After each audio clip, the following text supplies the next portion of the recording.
En tiedä, onko sinusta oikeaksi diktaattoriksi, Doni. Diktaattorina oleminen ei ole vain mais käskemistä ja nöyryyttämistä, se on paljon enemmän. Hop hop, Sergei, meillä vielä pitkä matka. Viihaa! Ymmärräthän. Sinulla pitää olla eleganssia ja arvovaltaa. Kyllä minulla on. Onko tosiaan? En näe sitä.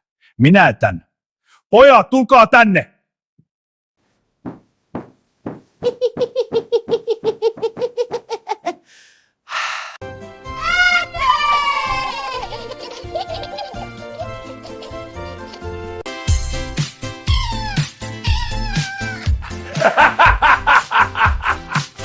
Ne on aivan mahtavia, kuinka loit heidät. Annan heille vähän ketamiinia. Olin väärässä sinun suhteesi, Donni. Olet sittenkin kunnon diktaattori. Oi, kiitos, Vlad.